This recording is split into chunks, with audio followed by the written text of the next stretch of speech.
সবে বরাতে 1 নম্বর ফার্স্ট ক্লাসের চাওয়া হলো আল্লাহর জমিনে কপালকে লাগাইয়া তারপরে চাওয়া।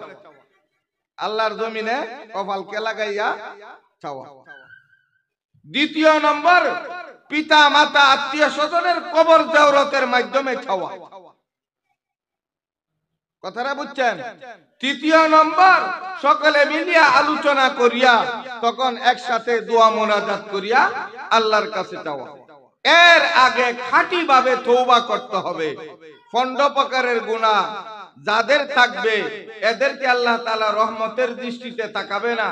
তার মধ্যে এক প্রকার হইল যারা জাদু করে, এদের গুনাহ আল্লাহ তাআলা মাফ করবে না যদি তার আগে তওবা না করে। যারা পিতা মাতার সাথে বেয়াদবি করে, এদের গুনাহ আল্লাহ তাআলা মাফ করবে না যদি শবে বরাত আসার আগে তওবা না করে। আলোচনা পেশ করবেন আজকের মাহফিলের প্রধান অতিথি উপমহাদেশের প্রখ্যাত আলেম শেখুল ইসলাম আল্লামা আহমদ শফি রহমাতুল্লাহি আলাইহির সুযোগ্য খলিফা, বাংলাদেশের অত্যন্ত সুপরিচিত আলেম আলহাজ হযরত মাওলানা আবুল কালাম ফারুকী সাহেব দামাত বারাকাতুহু। বয়ান পেশ করছেন আলহাজ হযরত মাওলানা আবুল কালাম ফারুকী সাহেব দামাত বারাকাতুহু, খলিফা শেখুল ইসলাম আল্লামা আহমদ শফি রহমাতুল্লাহি আলাইহি। আমি হযরতের মূল্যবান আলোচনা ও মোনাজাত পরিচালনা করার জন্য সবিনয় অনুরোধ করছি। নামাজ জানি কিন্তু নামাজের অর্থ জানি না। নামাজ কাকে বলে সেটা জানি না। রোজা জানি, রোজার অর্থ জানি না। রোজা কাকে বলে তা আমরা জানি না। শবে বরাত জানি, শবে বরাতের তাৎপর্যও জানি না। শবে বরাতের মর্মার্থ আমরা জানি না। আর ইউটিউব মার্কা মৌলবীরা তো শবে বরাতকে অস্বীকারী। কারণ ওই যে দাদারা বলছে, ওই দাদারা অনেক রাজনীতিবিদ দাদারা যা কয় তাই বুঝে। আবার অনেক মৌলবীদেরও দাদা আছে, এই দাদারা যা কয় তাই বুঝে। কুরআন হাদিস আর তালাশ করিয়া দেখে না। এই জন্য শবে বরাত নাই বললেই চলে। অথচ আল্লাহ রাসূল সাল্লাল্লাহু আলাইহি ওয়াসাল্লাম এই যে চলিত মাস, এই মাসকে বলা হয় শাবানের মাস। এই মাসকে কি মাস বলা হয়? শাবানের মাস। এর আগের মাস ছিল রজব মাস, তার সম্মুখের মাস হইল রমজান মাস। আল্লাহ তাআলা কুরআনের মধ্যে ঘোষণা করেছেন, আল্লাহ রাসূল সাল্লাল্লাহু আলাইহি সাল্লাম শবে বরাত আসার 1.5 মাস আগে থেকে দোয়া শিক্ষা দিবেন, আল্লাহুম্মা বারিক লানা ফি রজব ওয়া শাবান ওয়া বাল্লিগনা রমাদান। গুরুত্ব না থাকলে এই হাদিসকে তো আর জয়ীফ বলতে পারবে না, দুর্বল বলতে পারবে না। কারণ পৃথিবীতে এমন মায়ের ছেলে জন্মগ্রহণ করে নাই, এই হাদিসকে কি দুর্বল বলবে? সরাসরি রাসূলের মুখের কথা, আপনি এটাকে দুর্বল বলতে পারবেন না। অথচ এই দুয়ার দিকে খেয়াল করলেও শবে বরাত প্রমাণিত হয় যে শবে বরাত আছে। আল্লাহ তাআলা কি বলে, আল্লাহ রাসূল কি বলেন? হে আল্লাহ, রজব মাস এবং শাবান মাসের মধ্যে বরকত দান করো। আল্লাহ কুরআনের মধ্যে বলছে, কুরআন যখন সর্বপ্রথম আল্লাহ তাআলা নাজিল করে, ইন্না আনসালনাহু ফি লাইলাতিন মুবারাকা, আমি এই কুরআনকে সর্বপ্রথম নাজিল করেছি বরকতময় রজনীতে। আল্লাহ রাসূলের কথা এবং কুরআনের কথা যখন একসাথে মিলে যায়, তখন এই কথা অস্বীকারীকে কাফের আর বেঈমান ছাড়া কিছু বলা যায় না। কুরআন হাদিস একসাথে মিলে গেছে। লাইলাতুল মুবারাকা, বরকতময় রজনীতে আমি নাজিল করেছি এই কুরআনকে। বলতে পারেন যে অন্য আয়াতের মধ্যে তো আছে কুরআন সবে কদরের নাজিল হইছে, আরেক আয়াতে আছে কুরআন রমজানে নাজিল হইছে। শাহরু রমাদান আল্লাযী উনজিলা ফীহিল কুরআন, আমি কুরআনকে নাজিল করেছি রমজান শরীফের মধ্যে। আরেক আয়াতে আল্লাহ তাআলা বলেছেন যে কুরআনকে আমি সবে কদরে নাজিল করেছি। বলে কথা তো পরস্পর বিরোধী। যেরকম প্রথমে আপনাদের সম্মুখে আমি আয়াতে করিমা তেলাওয়াত করেছি, আল্লাহ তাআলা বলেন আল্লাযী খালাকাল মাউতা ওয়াল হায়াতা লিয়াবলুয়াকুম আইয়ুকুম আহসানু আমালা। আমি সৃষ্টি করেছি মৃত্যুকে, আমি সৃষ্টি করেছি জীবনকে। কেন করেছি? যাতে কোন ব্যক্তি সুন্দর আমল করে। মৌত আগে না জীবন আগে? বলেন, মৌত আগে না জীবন আগে? জীবন আগে, মৃত্যু পরে। তো আল্লাহ তো এখানে উল্টা বলছে। প্রশ্ন বুঝছেন না আমার? এইটা হলো বুঝার বেশ কম। যদি সত্যিকার অর্থে আপনি বুঝেন, তাহলে কোরআন হাদিসের গভীর জ্ঞান যদি আপনার থাকে, তাহলে কোনো কথাই কোরআন হাদিস এর পরস্পর বিরোধী না।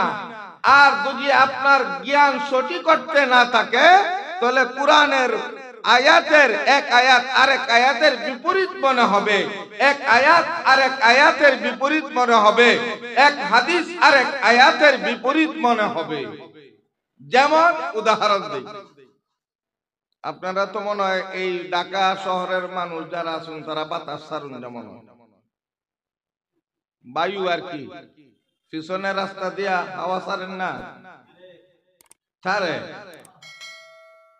কারণ আপনারা তো অনেক উপরের মানুষ।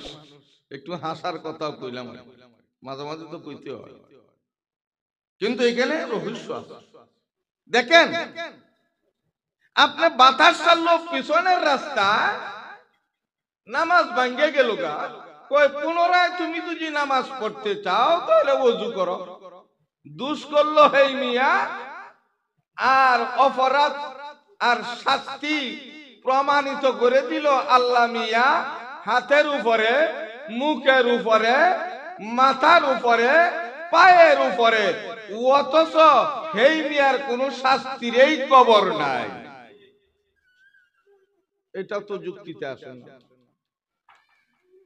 বুঝবেন নি সবগুলা, না যাইবেন গাগি উঠিয়া?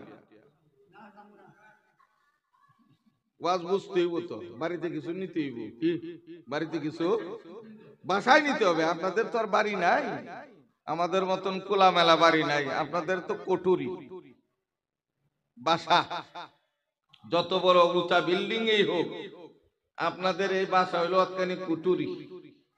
আর আমাদের তুলনায় কুটুরি আপনার হলো যে বিশাল বাড়ি, এমনি ঘুরতে পারি, এমনি ঘুরতে পারি, খুব আরাম লাগে। এই জন্য আমার ঢাকা শহরে আসলে আনিজি লাগে। যা হোক, তো বলতেছিলাম, দেখেন একটু গভীর খেয়াল করে বুঝেন। কুরআন আসলে 3 আয়াতে যে 3 ধরনের কথা বলছে, যথার্থই বলেছে। কুরআন আল্লাহ তাআলা সর্বপ্রথম একসাথে নাজিল করেছে আল্লাহর কুদরতি মুখ থেকে। ওই প্রথম আকাশের বাইতুল ইজ্জত নামক একটা স্থানের মধ্যে একসাথে সবগুলা কুরআনকে আল্লাহর কুদরতি মুখ থেকে জিবরাইল আলাইহিস সালাতু ওয়াস সালাম আনিয়া বাইতুল ইজ্জতের মধ্যে জমা রাখছে। এই জন্য আল্লাহ তাআলা শবে বরাতের নামের কথা বলছে। এইটা ছিল শবে বরাতের রজনী। যেইখানে বলছে শবে কদরের রজনী, সেইখানে কুরআনকে কুরআনের সর্বপ্রথম আয়াত নাযিল হয় মহানবী সাল্লাল্লাহু আলাইহি সাল্লামের বয়স যখন 40 বছর হয়, তখন হেরা গুহার মধ্যে সর্বপ্রথম যেই 5টি আয়াত নাযিল হয়, সেই 5টি আয়াতের তারিখ ছিল শবে কদরের রজনী।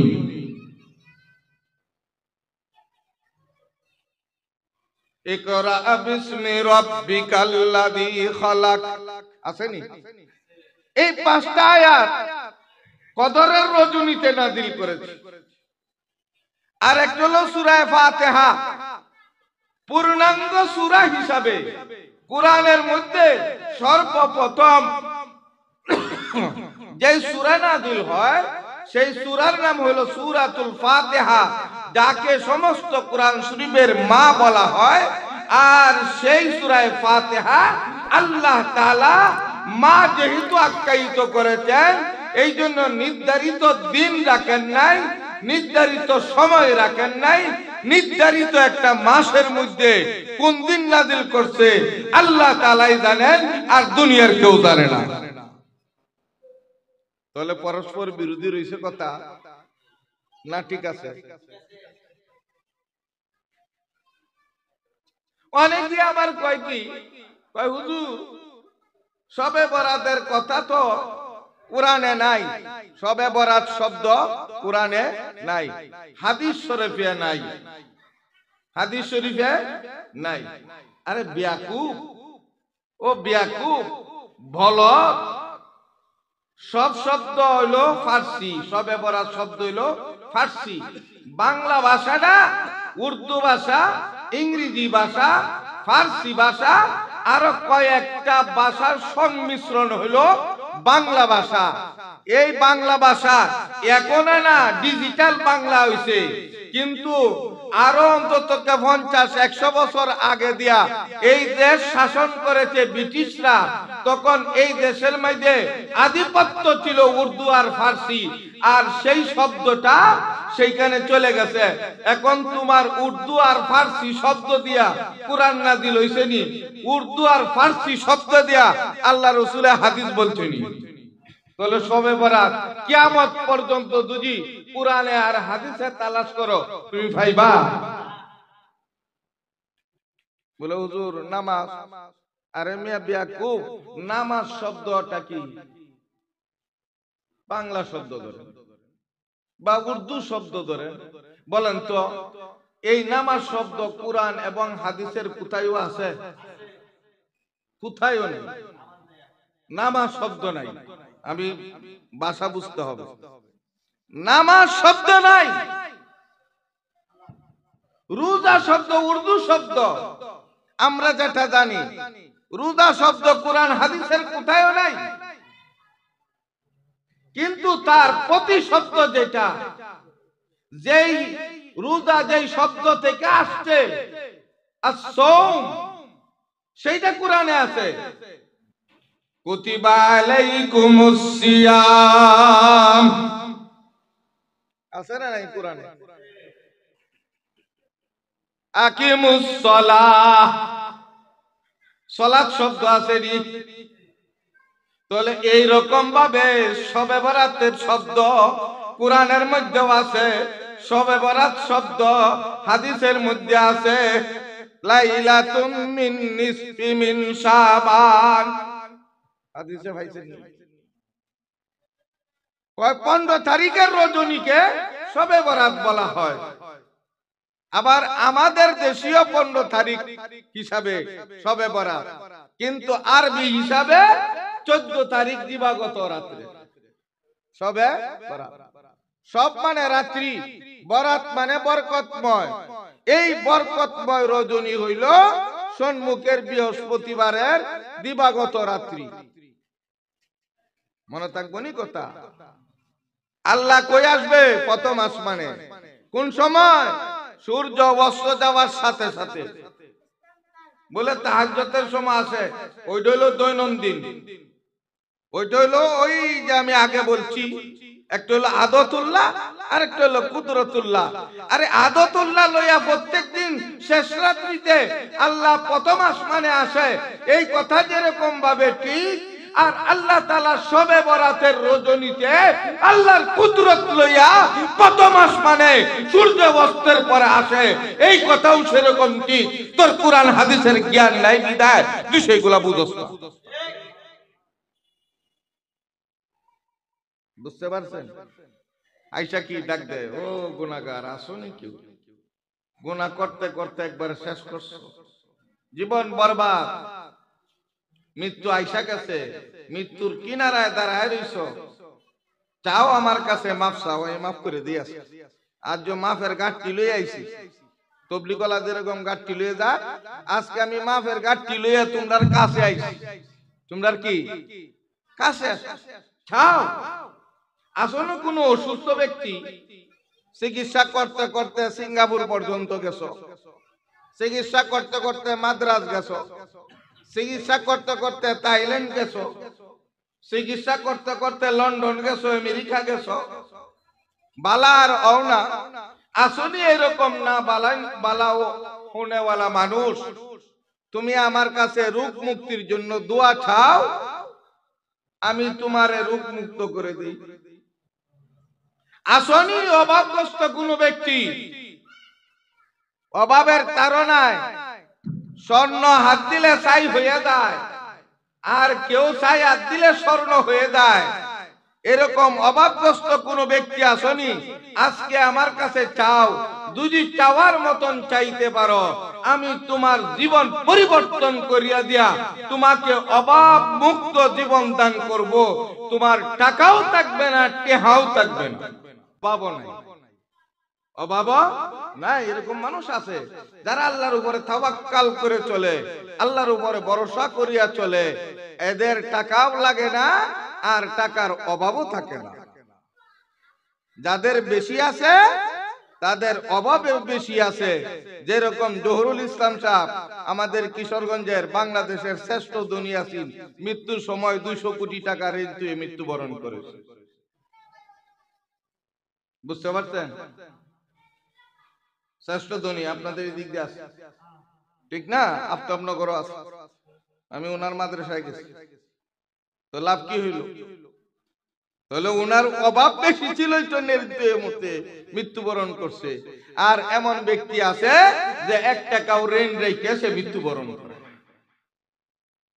তা আসনি এমন কোন ব্যক্তি, যেই ব্যক্তি অভাবগ্রস্ত, এখন আজকে শবে বরাতের রজনী তুমি চাও, তুমি যদি চাও, চাওয়ার মতন চাইতে পারো, তাহলে আমি তোমার অভাব মুক্ত করে দিব। শবে বরাতে চাবেন কেমনে? শবে বরাতের কথা যখন উঠলো, কথা বলেই দিই, শবে বরাতে 1 নম্বর ফার্স্ট ক্লাসের চাওয়া হলো আল্লাহর জমিনে কপালকে লাগাইয়া তারপরে চাওয়া। আল্লাহর জমিনে কপালকে লাগাইয়া চাওয়া। 2 নম্বর পিতা মাতা আত্মীয় স্বজনের কবর জিয়ারতের মাধ্যমে চাওয়া। কথাটা বুঝছেন? 3 নম্বর সকলে মিলিয়া আলোচনা করিয়া তখন একসাথে দোয়া মোনাজাত করিয়া আল্লাহর কাছে চাওয়া। এর আগে খাঁটি ভাবে তওবা করতে হবে।